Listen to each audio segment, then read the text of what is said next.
This video today is going to be a little bit different because I am just going over the NCAA Eligibility Center's new guidebook 2020-2021 just for some of my kids. I'm going to show this to my athletes so that they can get a grasp of what's going on and what's at stake here. So if you're an athlete, if you're an athletic director, if you are a teacher who works with athletes, this is something to pay attention to. If not, support me anyway and just watch the video so I can get my viewership up and my likes in and my subscriptions in, because I appreciate it. I really love my viewers, all right? So, without any ado, let's get started.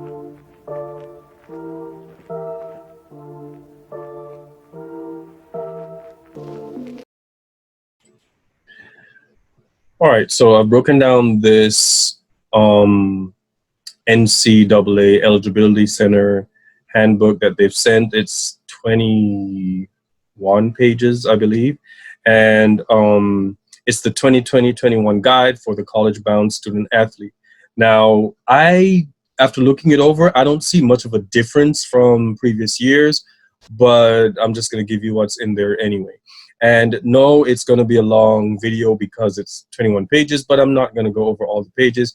I'm going over 15 parts, not necessarily pages. There are some pages that is just like a group of things that I can just mention at one time, but I think is necessary because in my position, I am the assistant athletic director at my school, where I take care of the kids' eligibility. They sign up for NCAA through me. They also, I keep up with their grades, their academics. So I thought that instead of repeating this 4 billion times for each athlete as they meet with me, I'll just do a video so I can send them to watch it. And then if they have questions, they find me. And also to help all of you out there in your individual situations so you can navigate this new handbook. All right. As we all know, we're in COVID, so some things that might be the difference in some of these. I'm not sure if I'm going over those pages, but I'll also drop a link to this in the description box below so you can check it out yourself. All right. So bear with me. Alrighty, here's the contents page. Who should use the guide? And if you fall in any of those categories, then by all means check it out. And we have a welcome from the president. And what is the NCAA? If you're looking at this, I'm assuming you know by now. It is the National Collegiate Athletic Association. It's an organization dedicated to providing a pathway to opportunity for college athletes.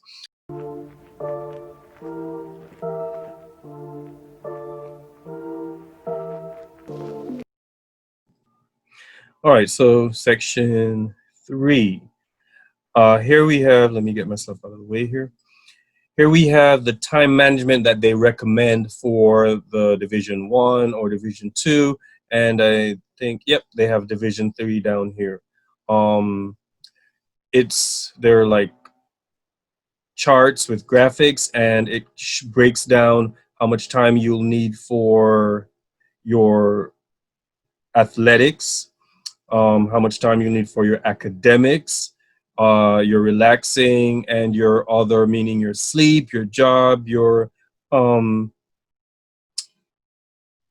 extracurricular activities.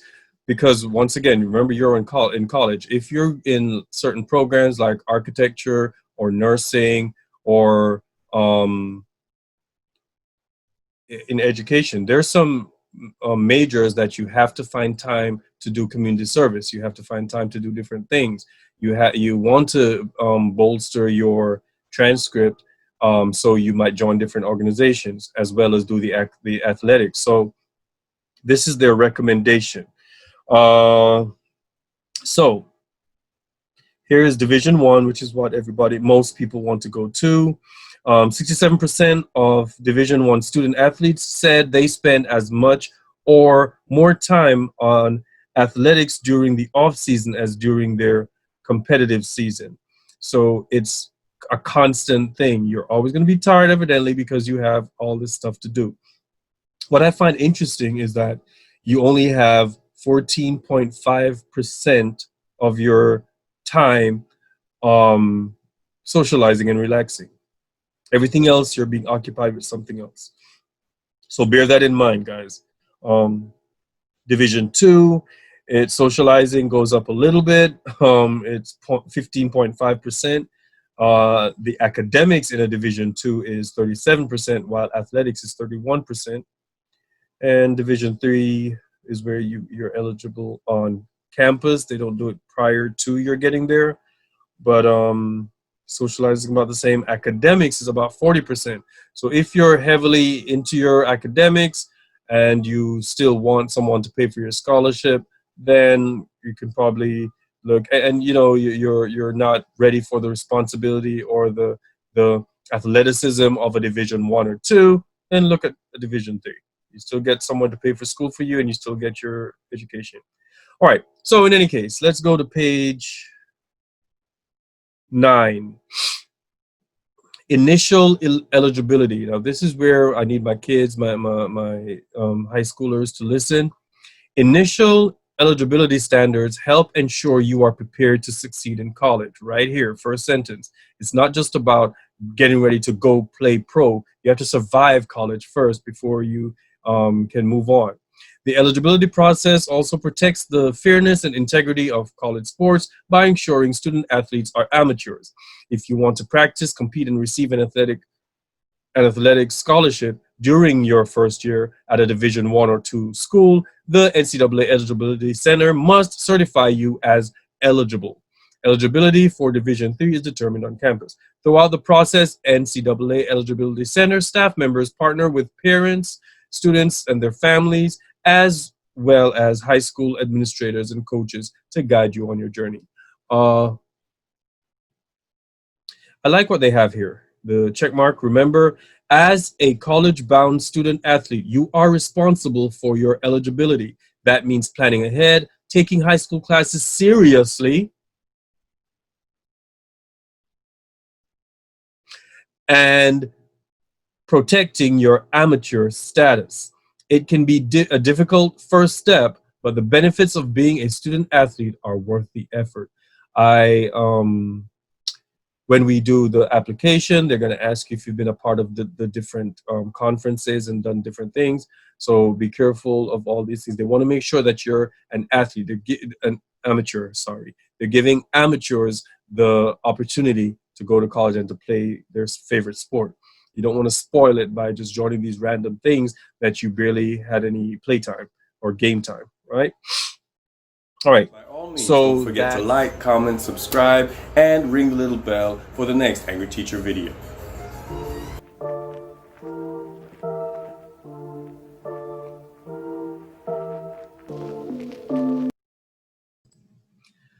All right, so now we're on the part 3, high school timeline. Now, this is what I need you to pay attention to. All my little people, all the 9th graders, all the 10th graders, the 11th, and the 12th, they have a section for each of you. Let's look at it. 9th grade, this is where you do all your planning. They have 3 bullets. Let's go over them. Start planning now, take the right courses, and earn the best grades possible. Now, you're just new to high school and you think you want to play around. This is not the time to do it because you're starting your journey, your academic journey. And so you need to be in the right classes and you need to get the best grades because it gets harder. Find your high school's list of NCAA approved core courses at eligibilitycenter.org/course list.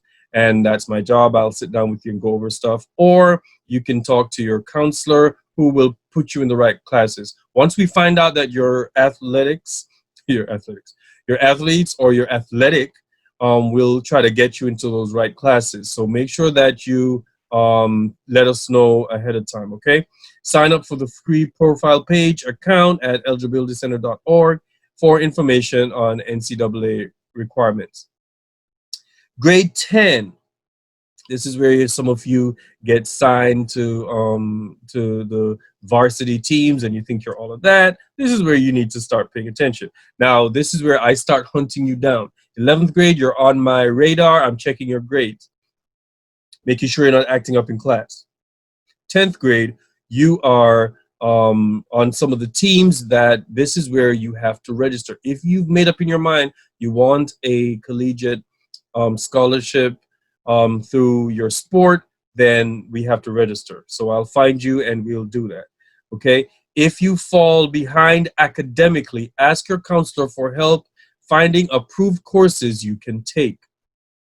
Register for a profile page account or certification account with the NCAA Eligibility Center. Monitor your Eligibility Center account for next steps. And at the end of the year, ask your counselor at each high school or program you attend to upload your official transcript to your Eligibility Center. Now, if you transfer from one school to the next, that's what they're saying. Make sure that each school uploads a transcript to your account. Let's see. 11th grade. You notice what their icon is. It says study. Check with your counselor to make sure that you are on track to complete the required number of NCAA approved core courses and graduate on time with your class. I'm going to leave that there and let it settle there for a minute. Take the SAT, ACT, and submit your scores to the Eligibility Center using code 9999. Remember, the 11th grade is where you take it. Now, you may not get a good score if, depending on if you studied or not.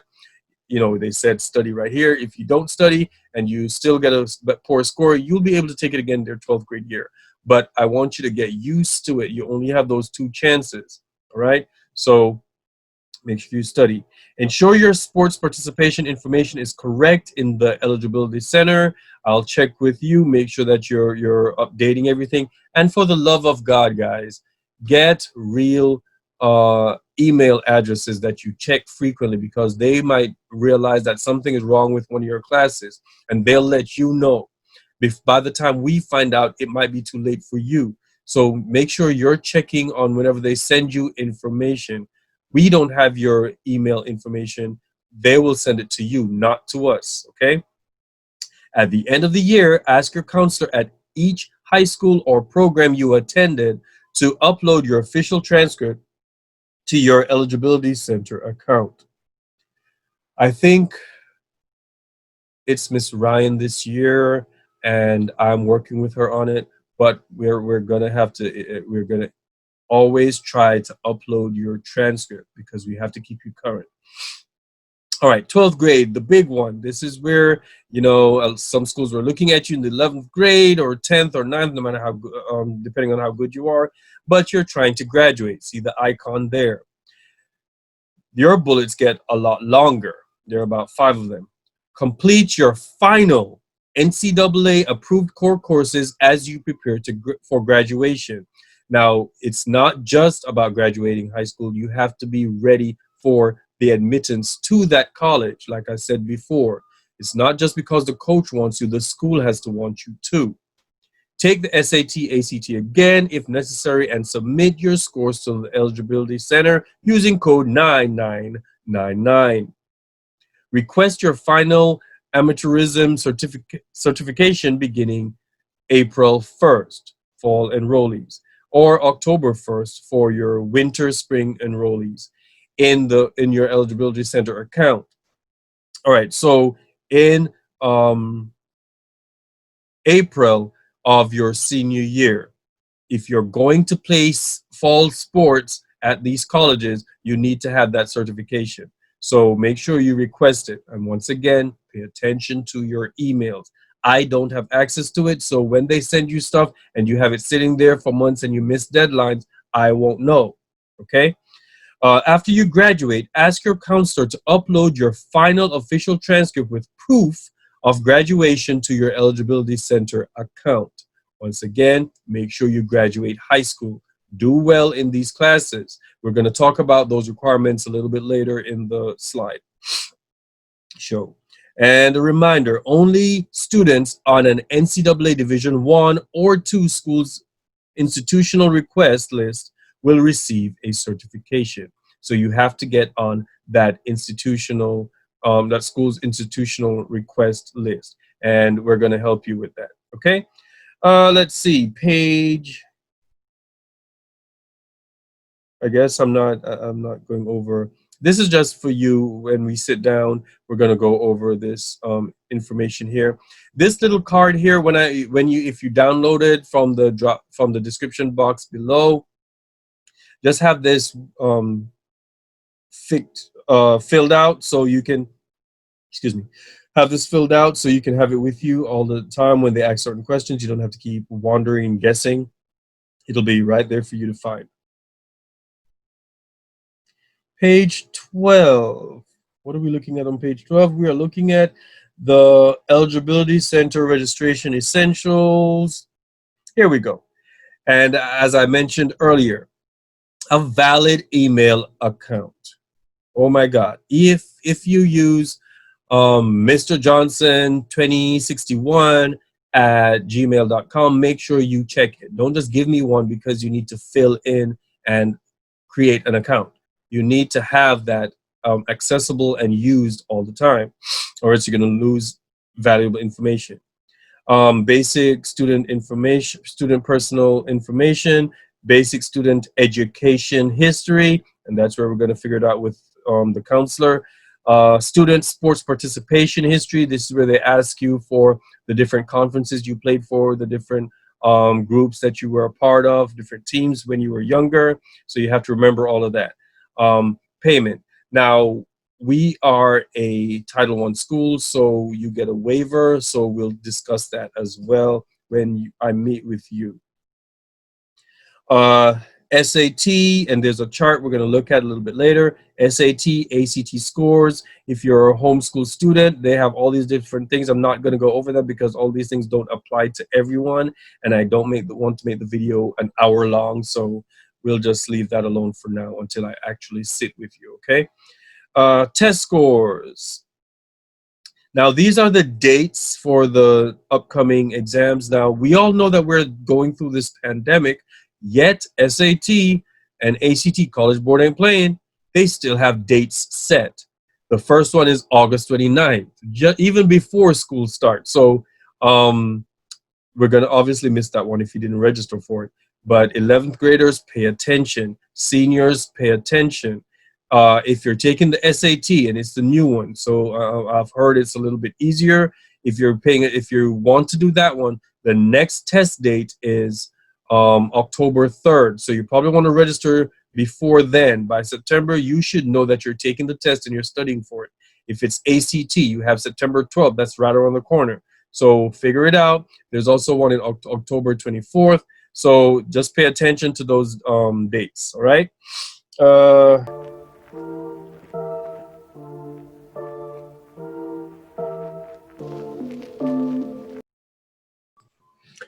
right, so now we're back to part 4, transcripts.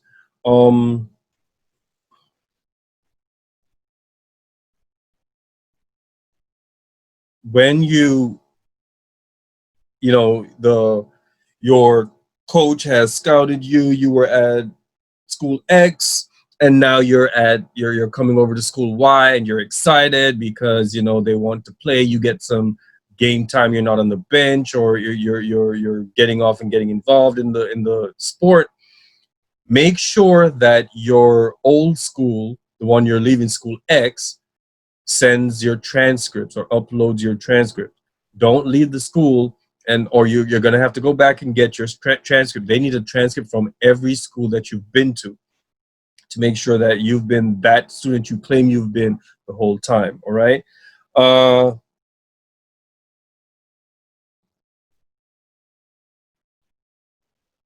leave that alone for now. Equivalency tests and diplomas. Page 15.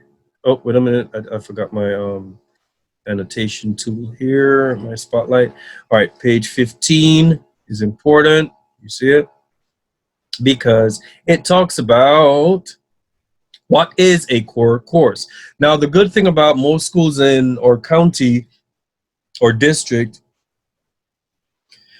they already work it into your plan. The core courses are classes that you need to graduate high school anyway. So we've made it easy for you. Once the counselor knows what they're doing, they put you in classes that you need in order to graduate. Now, once you're able to graduate the high school that you're in, chances are it's an NCAA qualifying program. So they'll be able to take you without any problems. I'm going to tell you, well, it says here, for a high school class to be an NCAA approved core course, it must meet these conditions. One, be a 4-year college preparatory course in one of these subject areas. English, math, natural and physical science, social science, foreign language, comparative religion, or philosophy. Now, a lot of us don't have that in our schools, but we supplant it with something else. And these are all high school graduation requirements anyway, so you don't have to worry if you've been placed in these classes. You just have to make sure you pass them. Number 2, be taught at or above your high school's regular academic level. Oh boy. So this is where the honors classes. So if we put you in honors classes, if we put you in AP classes or dual enrollment classes, stop whining, take the class, pass the class. That is a requirement, evidently. Now, I'm not sure if that's new, this 2021, but that's why we put you in. It's taught at that level or above. Remedial classes don't work. I said it. Reading classes, those remedial math classes, they do not work for NCAA. That's just to help you do better in your regular classes so you can graduate. They don't serve any purpose, all right? Receive credit toward high school graduation and appear on official transcript with course title, grade, and credit awarded. Basically, once again, taking classes that will help you graduate. What is not a core course? Not all high school classes are NCAA approved core courses. Some examples of courses that are not NCAA approved core courses include courses in non-core areas such as driver's ed, typing, art, music, physical education, or welding. But I think it's a part of the comparative religion or philosophy. It's something that it's fine arts and they put it there. Courses that prepare students for the world of work or life for a 2-year college or technical school, such as personal finance, consumer education, or tech prep. Those are not core classes, but we might use them for graduation purposes, so ask your counselor. Colleges taught below grade level, like I said before, at a slower pace or with less rigor or depth, such as basic, essential, fundamental, or foundational courses. Your reading classes, your math, intensive reading, intensive math, these intensive classes don't help you. They're just to help you become a better student so you can take the regular honors or AP classes so that NCAA will be able to take you. So be careful of these classes. You're putzing around in class and they throw you in an IR class for no reason. That's going to hurt your chances. Credit by exam courses. I don't think we have to worry about that.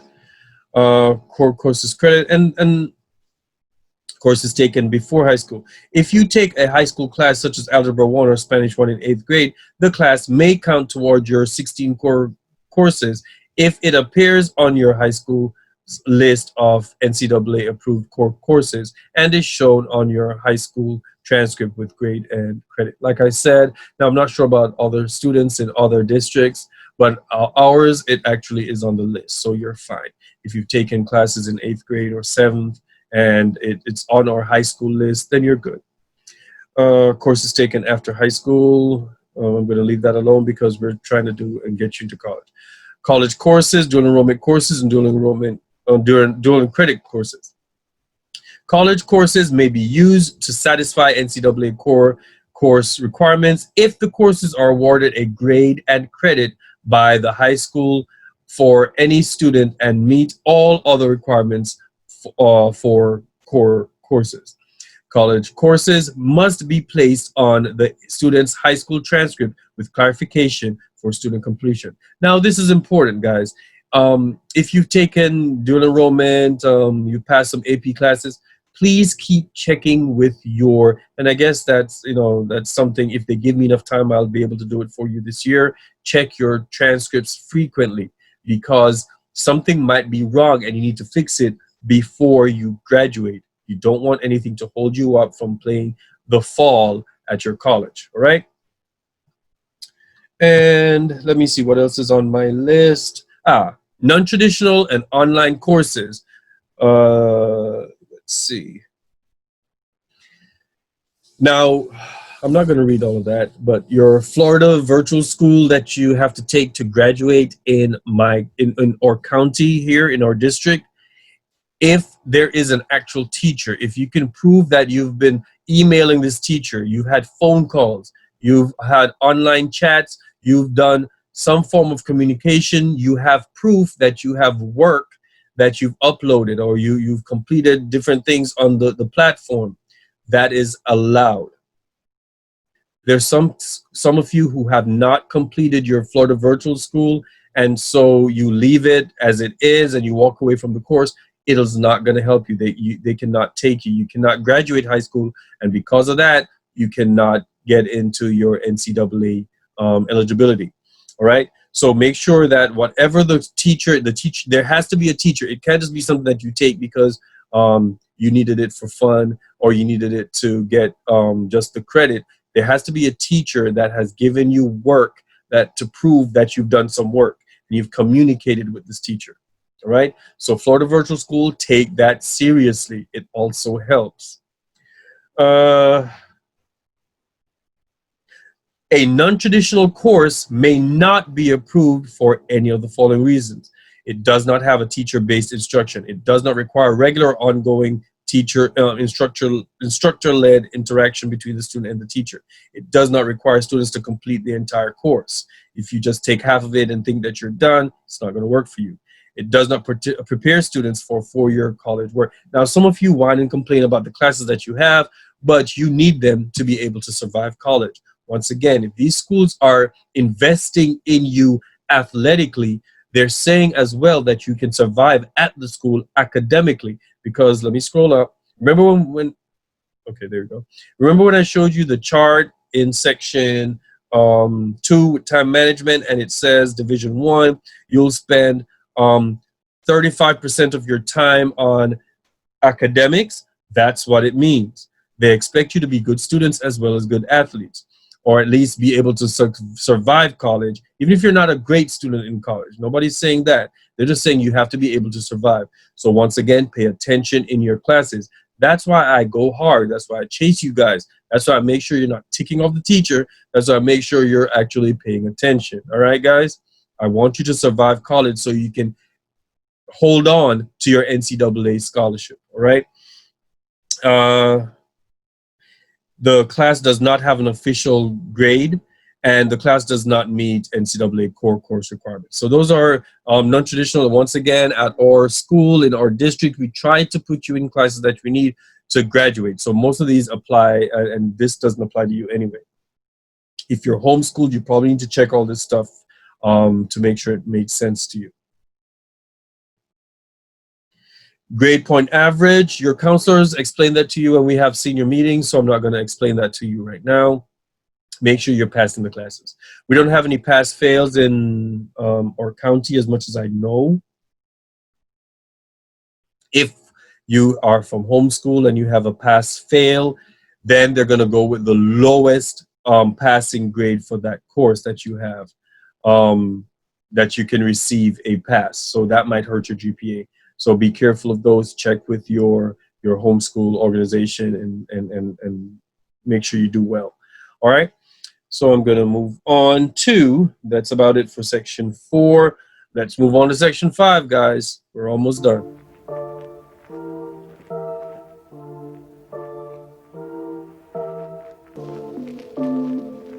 All right, now for section 5.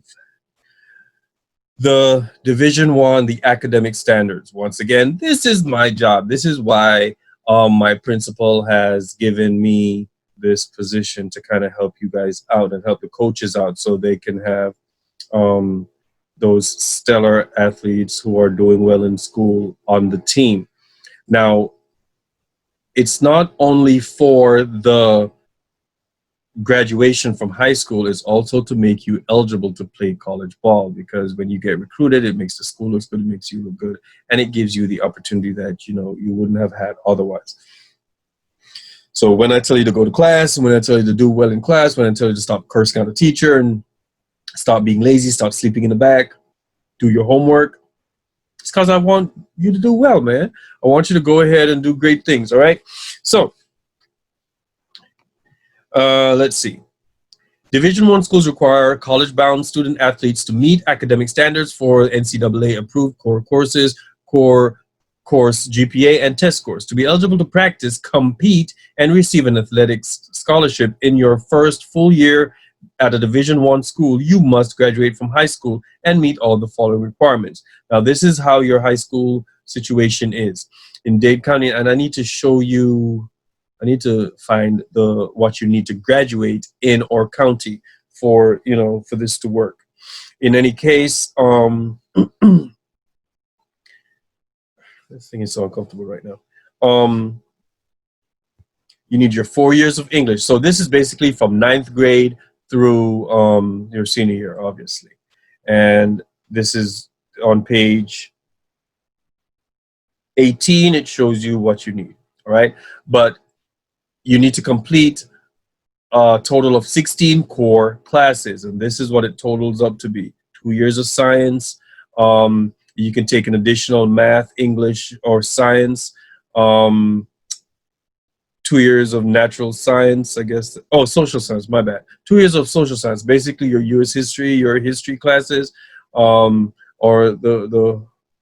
you have additional courses, your philosophy, your foreign language, all of that. That's where I require you to pay attention in your Spanish and French classes. Natural science, that's literally your science classes. Your 3 years of math, and one of them has to be Algebra 1 or higher, not that remedial math that I talked about, and 4 years of English. Number 2, now this is where it gets tricky, and this is where a lot of athletes, no matter how good they are in high school, do not get to play.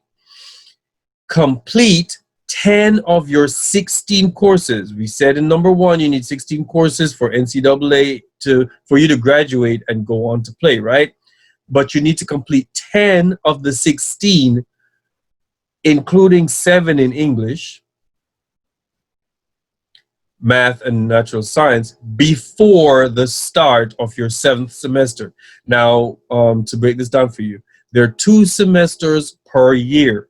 9th grade, you have 2. 10th grade, you have 2. 11th grade, you have 2. That's 6 semesters. So before you get into your senior year, you must complete successfully 10 of those classes. You've got to pass 10 of the 16 mentioned here. All right? That's why every class is important.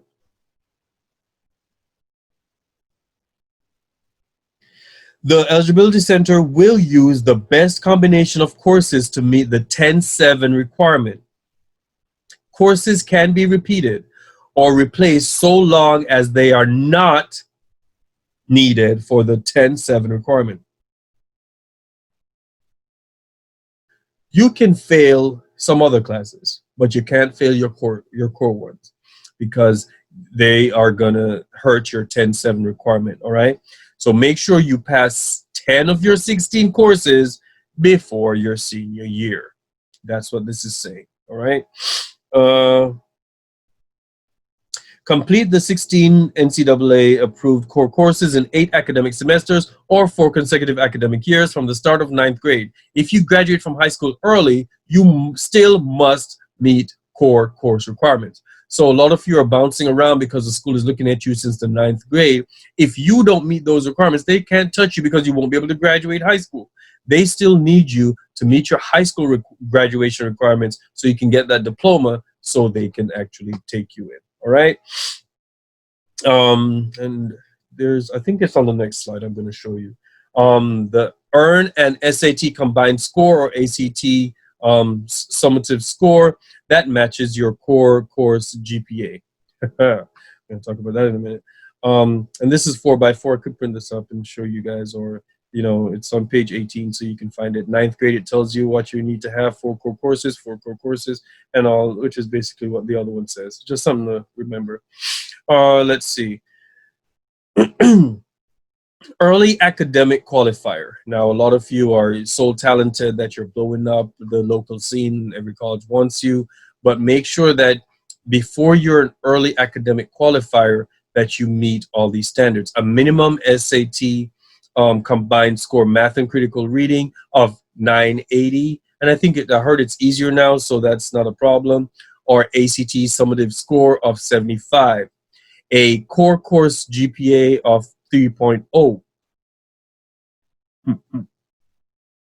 or higher in a minimum of 14 courses in the following areas: math, English, science, and the 2 additional years of the math, the whatever other kind of science they give you in high school. I don't remember what they give in our school.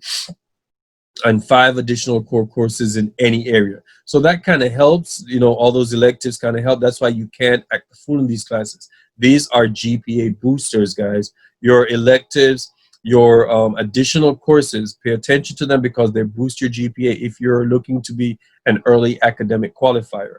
A final high school transcript must be submitted to the NCAA Eligibility Center after high school graduation for all early academic qualifiers. Now, a qualifier, you may practice with the team, compete, and receive an athletic scholarship during your first full year enrollment at an NCAA Division I school. So that's cool. That's just a regular student. You're good. Academic red shirts. You guys are the ones that you may receive an athletic scholarship during your first year of school of full-time enrollment and may practice during your first regular academic term. But you may not compete during your first year of enrollment. You must pass either 8 quarter or 9 semester hours to practice in the next term. Now, if you're redshirted, you guys can practice with the team and do all this stuff with the team and go to the games, but you cannot play. All right. You have to, your first semester there, 9 semester hours, that's a full semester is about 12 credits, so at least pass 3 of the 4 classes that you have so that you'll be able to practice and play in the next season. Okay, the next season. Non-qualifier. You will not be able to practice, compete, or receive an athletic scholarship during your first year of enrollment at a Division I school. I don't even know why I even mentioned that because we're not aiming for that. Okay, we're going to do better. All right, guys? And this, if you don't graduate on time, then they will still take you if you can prove at some point that you graduate. However, the tricky part about this, and that's what they don't tell you, is that classes taken after you've left high school, after your 8 semesters, they're not gonna take. So you got to make sure your core classes anyway. Make sure you take classes that you need that you can graduate. So I don't know what the problem would be. Obviously, we have situations that come up in life, but guys, just go to class, do what you need to do, and graduate. All right. And then I'll just leave that there. Let's see. This goes along with what I was saying earlier.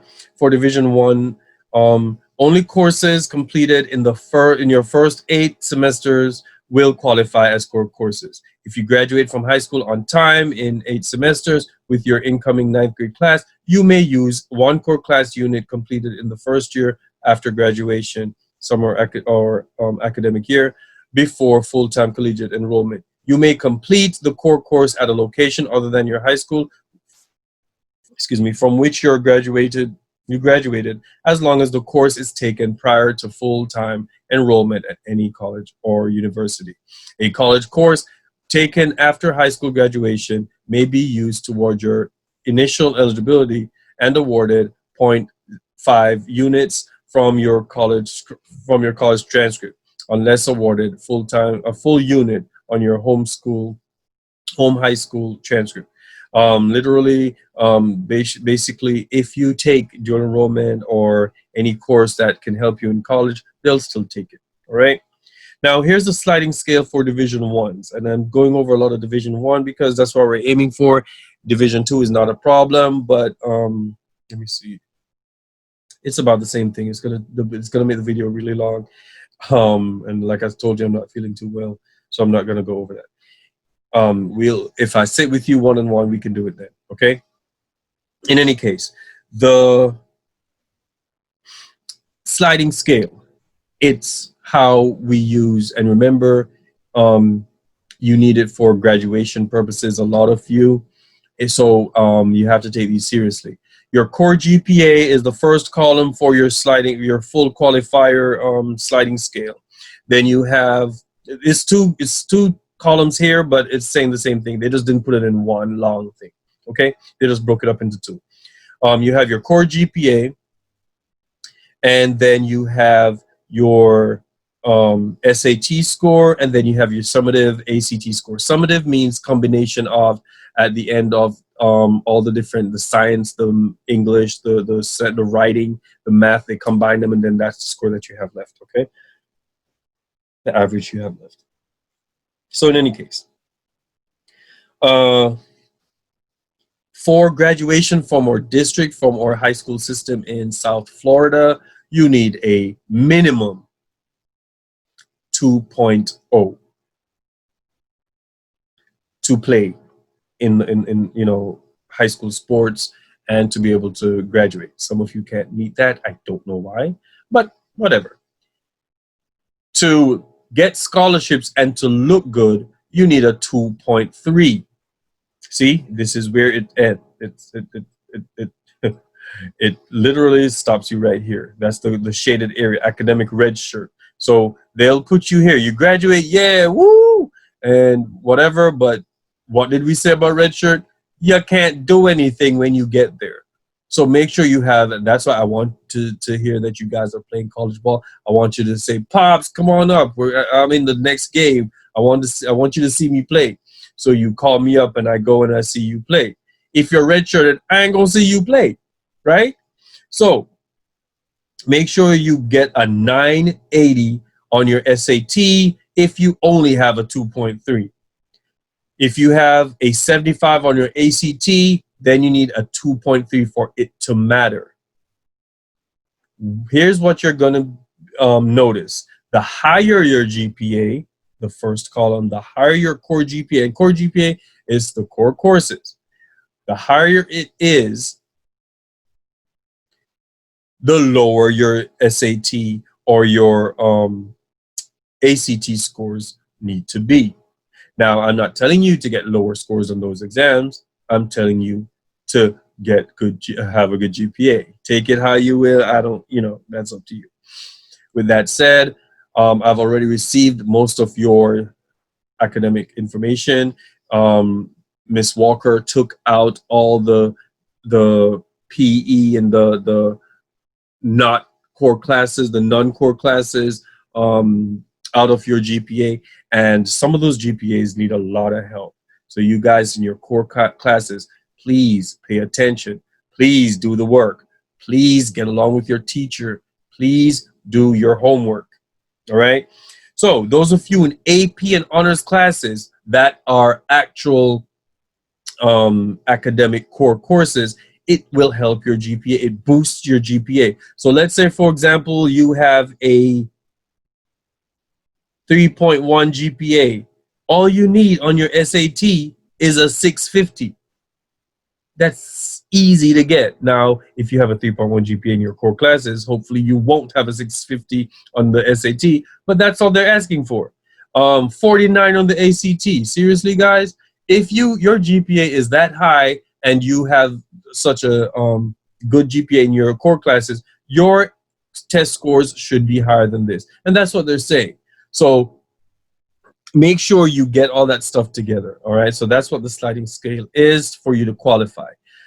This sheet, you're going to see that coming around a lot, especially hopefully we get in the building soon so I can start running into, well, we're not supposed to 6 feet apart, but hopefully I can find you guys and we can figure this out. I'll send this to you, or, you can print one up. I'll make it available to you when we meet online, and I can send it to you, and you can fill it out yourself and You remember the 10-7 rule. You have 7 semesters to get your 10 minimal, your 10 core classes in, because your senior year, you're supposed to have only 6 core classes left, or 6 core credits left, so you can get up out of there, all right, and be eligible. And that's what the sheet does. It helps you stay focused and know where your academics are, all right. And then it does the same. They do the same thing for the Division 2, and you can check that out. If you're thinking about a Division 2 school, and they're looking at you, let me know. We can sit down and we can go over it. Okay, the rules are a little bit different. Same kind of sliding scale, but they take partials. Might be a good thing. They're showing the dates that these sports don't really apply to us, so I'm not going to go over it with you. You guys can look at on pages 33, yep, 33 through 37. These are recruitment calendars. So these are, they tell you when you can start calling coaches, when coaches can start looking at you, when you can officially visit colleges, when you can officially start and not get in trouble academically, or with the school or with NCAA, because you don't want to be one of those athletes who's been courted by certain schools and it looks like you're doing something nefarious. This just gives you the time frame that you're working with, so you can do things legally and above board. For example, if you're playing basketball Division 1, they're looking at you. You and your family may unofficially visit a college at your own expense, though, beginning August 1st of your sophomore year. Now, you might think you're a phenom and try to do it your junior year. I'm sorry, your freshman year, and mess things up for yourself. All right. So you got to wait till you're a sophomore before you pay to go to visit these schools, and they want to sign you because you're all of that. Seemingly, it's illegal. All right. Let me see, girls. Let me see, you guys, young. Oh, you and your family may visit a college at your own expense at any time for an unofficial visit, young ladies. So that's something to look into. Football Division 1, unofficial visit off campus. Okay, wait a minute. Let's look at off campus contact. A college coach may have contact with you or your family off the college's campus beginning July 1st, following the completion of your junior year of high school. So as soon as you start that summer for your senior year, they can start looking at you, especially because you're not on their campus. They can come find you your senior year and have that contact, that visit. All right. You and your family at your own expense can go anytime. You just can't talk about contracts necessarily. An official visit, a college may pay for you and 2 of your family members to visit campus beginning April 1st of your junior year through the Sunday before the last Wednesday in June. After that date, a college may provide you the expense-paid visit after September 1st of your senior year. So junior year, they can court you in April, at the end of your junior year for the most part, just before your senior year. That's an official visit. So these are things you can look at. Baseball is there. Yep. Beginning of your junior year, you can do an unofficial visit, but you're paying for it if you want to go visit the school. So these are all the recruiting calendars that you guys can look at, and I'm glad I was able to do this because it helps me understand a little bit more while I'm counseling you guys. And you all need to they didn't have track, did they? Did I see track? All other sports, I guess that's where you guys fall. Junior year, at your own expense, you can unofficially visit. I mean, not saying that you can't visit the school anyway, but to talk about contracts and all this stuff, you can't do that legally yet until most of it seems to be your junior year. All right, but check them over depending on your sport, because some of you might be good in, you might play football, but you're better in baseball and you like baseball more. So it depends on what scholarship you're going for. So pay attention to these recruitment calendars, and I think that's it. I don't think I have to make another video for this. This is a really long one, guys, but I had to do it because I have to sit with each of my athletes, especially starting from the 10th grade on, to have you register and do all this stuff. And this is just an easier way for me to do it. You guys watch the video. If you have questions, let me know. I'll just have you sign up and do stuff otherwise. But it's been fun. So we'll get this done, guys. All right? Hey, thanks for watching. Athletes, get them grades up. Get it together. This is your time, right? This is your year. Let's get focused. Let's get it done.